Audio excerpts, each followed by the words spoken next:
Oh, hello. Welcome to another Russ Toy Reviews video. And today we're looking at the McFarlaneToys DC Multiverse Swamp Things. And you can see we have the regular version and we have the GameStop exclusive variant. I want to thank McFarlaneToys for sending these out to me to review. I do have an annotation over here saying there's a paid promotion. They didn't pay me or anything, they just sent free samples, but because there's something of value, I legally have to check that tab. Not everybody does that, but I don't know, maybe with me having formal experience working for the government, I get a little worried about that kind of thing and I want to follow the rules.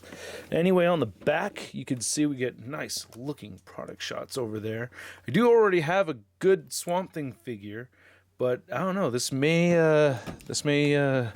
you know, take the place of the one I already have. By the way, Etrigan right over there, I did pick that figure up out in the wild, and I will be reviewing that, so stay tuned. If I had seen one of these Swamp Things out in the wild, I would have picked it up already, but I have never come across one in the wild at all. So anyway, I am very curious about this Swamp Thing and that Swamp Thing, and let's see if they make my heart sing.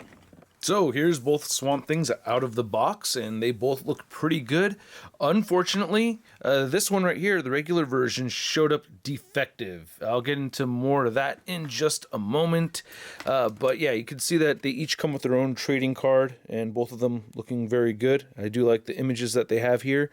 And then on the back, they do have the same read-up. I'm taking a picture of that so you could read that if you want to. And of course, they each have their own DC Multiverse standard issue stand. They also have the same spike accessory, which I feel like is intended for the left side. Recommend heating that up with a hair dryer before you start messing with the figure. So yeah, these are the same figure. They just have different head sculpts. I thought maybe the face sculpt was exactly the same on them, but no, it's just a totally different head sculpt altogether. So this is the one that showed up damaged, and you could see it split in half right over here, just getting it out of the box. So that was very disappointing. But yeah, getting a closer look at this guy, I really do like that head sculpt a lot. I will say the sculpting and the details on these figures look really, really good.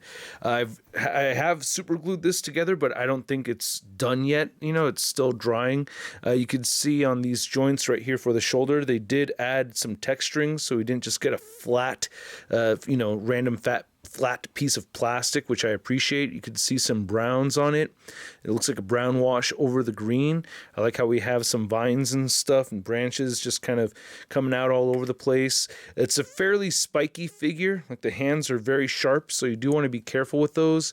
I do like how the leaves look and the moss. I mean, I really love the sculpted detail, and the paint applications do look really, really good to me. That's where this thing really stands out. We have those big old barky butt cheeks right over there, and then you could see that we get that same kind of bark texturing right over here on the upper thigh.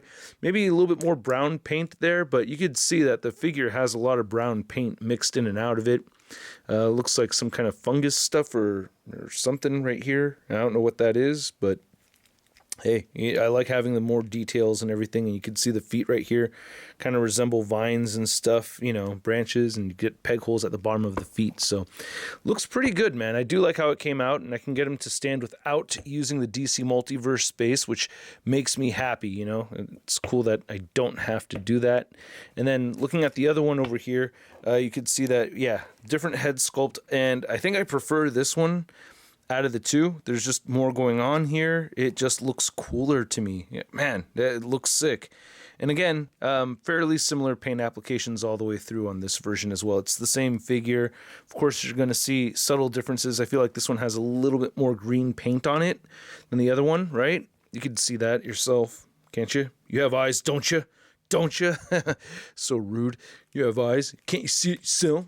Look at that right there, though. That looks pretty cool. Well, toes are kind of hard to see with my arm covering the light, but yeah, you can see that looks pretty good. So I do like that.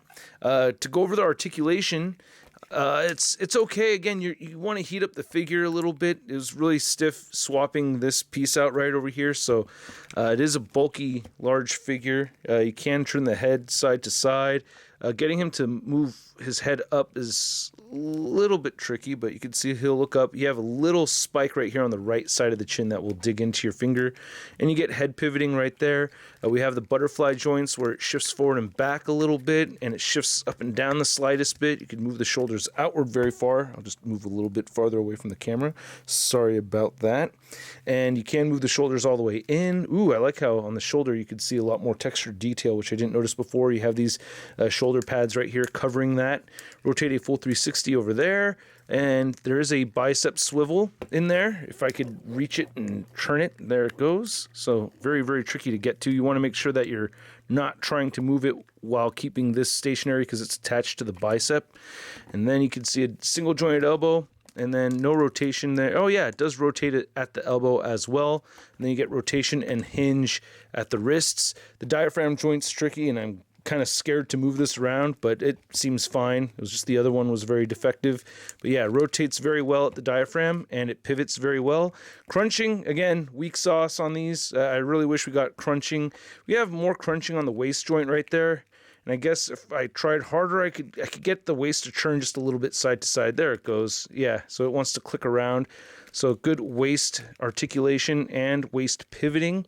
But moving forward, it just doesn't want to crunch forward. So that frustrates me. And the legs will move outward very far. Kick forward right there, more of the bark butt, and then back a bit. No upper thigh cut, just some upper thigh wigglage. And then you get the double jointed knees. And then the ankles will turn side to side, move down a little bit. They do move up. The ankle pivot is hindered a little bit by these cuffs, but you can make it work, and you get the toe articulation right there. So moving on to the height of the figure, you can see it's standing very tall, about 12 inches tall. I guess just to the head, though, it's at around 11 and a half inches. That is impressive. This is the only other Swamp Thing figure that I have in my collection. This is the DC Multiverse Swamp Thing. This was an SDCC exclusive. I still love this thing because of the uniqueness of having the silicone body wrapped around the plastic. I think that's just a really cool feature to have. I also like the added paint detail. There is just a little bit more paint on this, it seems like, and I like having the daisies and the mushrooms painted along with the branches and stuff. So, but as far as posing it around, I'm surprised this thing has held up as well as it has had, except for the back of the knees right there. You can tell that's ready to rip, so I can't really move those around anymore. If I was somebody who never had a Swamp Thing, oh, and the toenails are all painted right here too. Got to appreciate that. Come on, what's wrong with you? And the fingernails, but yeah, more importantly, the toenails. Oh, I said I would stop it with that shit. Sorry, can't help it. Anyway, what I wanted to mention was that if you don't have a Swamp Thing and you're in the market for a Swamp Thing, I do recommend this one right here. This is the one that I would pick up out of these three, and I think it's really cool. Just to get a couple other comparisons out of the way, you could see that we have the Dark Knight Returns armored Batman figure. It's a little tricky to stand, but you can see standing right there, kind of, just kind of. And then we have another green meanie, the Marvel Legends Big Time Letdown Spider-Man. So very large figure. I do like the deluxe figures from McFarlaneToys. I think they do a really good job with them. I do like this piece. If I didn't have a defective one, I wouldn't have been, scared to move it around at all or anything like that. Luckily, excuse me. Luckily, I do have an extra one. McFarlaneToys sent me out an extra Swamp Thing from a while ago, so if I don't get this one fixed, then at least I have that one. But yeah, it's a shame that that happens. If that's happened to you, I recommend getting a replacement or getting a refund. So anyway, hope you enjoyed this video. Stay tuned till next time, and I'll see you in another video. Later.